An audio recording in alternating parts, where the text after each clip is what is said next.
Salut à tous et bienvenue dans cette review de l'épisode 8 de la saison 2 de Shingeki no Kyojin. Alors la semaine dernière on s'était laissé juste après le combat entre Eren Titan et le Titan cuirassé, juste avant l'intervention du Titan colossal.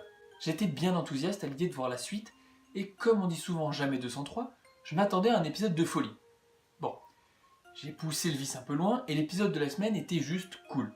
En fait on a le droit à un épisode sentimental après 2 épisodes de pure action. Une fois que le Titan colossal est tombé sur Eren Titan est complètement paralysé, et Reiner en profite pour le mettre hors combat en l'arrachant de son Titan. Donc comme je l'avais prévu, Reiner et Bertholdt prennent la fuite avec Ymir, Eren et la troisième personne dont on n'a absolument pas parlé. Et au même moment, les troupes de Erwin et Rivai arrivent au mur, et toute l'armée est regroupée. Trop tard certes, mais elle est prête à partir en chasse. La majeure partie de l'épisode repose dans un flashback dans lequel on voit Eren qui affronte 3 brutes qui ont volé le pain d'Armin. Je pensais que ça allait être un flashback Osef pour meubler et désamorcer la pression, comme ceux que je m'attendais à voir dans l'épisode précédent. Mais non. À la fin du flashback, Eren s'enfuit à la poursuite des 3 brutes en laissant Armin et Mikasa derrière, et ça fait référence à la situation actuelle. Eren est parti, pas de gré certes, mais quand même parti avec des méchants en laissant ses potes derrière. Et ça, Mikasa ne peut pas l'accepter.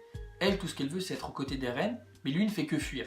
Eren avait déjà fui comme ça auparavant après son affrontement contre Annie, mais Mikasa avait pu le suivre et grâce à Rivai, il l'avait récupéré. Seulement là, Mikasa n'a aucun moyen de le suivre, et elle panique. Qu'est-ce qui va pouvoir lui arriver si elle ne peut pas veiller sur lui? Du coup, dès qu'elle peut, elle décide de partir à sa recherche. Mais l'armée lui fait comprendre que cette fois, elle partira pas toute seule au freestyle. Là, toutes les escouades d'élite vont venir avec elle à la recherche d'Eren. Et même si personne n'a réussi à les suivre, par déduction, ils savent où les trouver. Et l'épisode se finit sur notre groupe de fuyards lorsque Eren et Ymir se réveillent. Bon, déjà, j'avais vu juste, Ymir est presque en pleine forme, et Eren, lui, est manchot. Il n'a plus de bras. C'est sûrement Reiner qui lui a sectionné pour éviter qu'il puisse se mordre et se transformer en titan, et Ymir, lui, il lui manque une main et un pied, et ça doit sûrement dater de son sacrifice lors du combat contre les titans. Du coup, je me demande dans quel camp est Ymir. Elle n'est pas immobilisée, c'est-à-dire qu'elle peut... Là, elle peut se mordre, elle peut se transformer et s'enfuir, ou les tuer. Ou alors elle est dans leur camp, et à ce moment-là, je comprends pas pourquoi elle a tenté de se sacrifier lors de l'attaque de la tour. Maintenant, petite flopée de remarques. Est-ce qu'il faudra recasser la cuirasse de Reiner à sa prochaine transformation?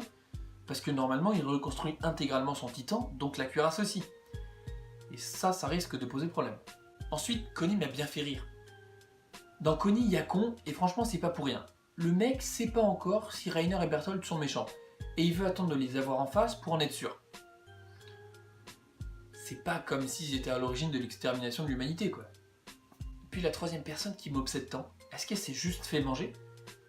Parce qu'on n'en parle plus du tout, et au réveil du groupe de fuyards, il y a juste Eren, Reiner, Bertholdt et Ymir. Je pense que j'ai juste fait un fixing sur un soldat qui est simplement mort. Dommage.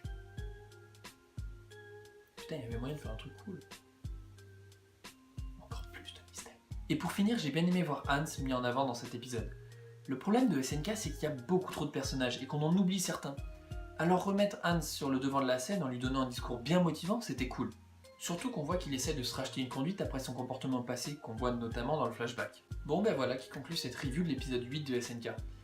Comme d'habitude, j'attends vraiment avec impatience l'épisode suivant, mais ici c'est parce que je pense qu'on va bientôt avoir des révélations sur pourquoi certains humains se transforment, pourquoi le père d'Eren a agi comme ça, et surtout sur le mystère des titans globalement. Allez, vous connaissez la musique, petit like, petit partage si ça vous a plu, et en attendant, portez-vous bien, et à la prochaine.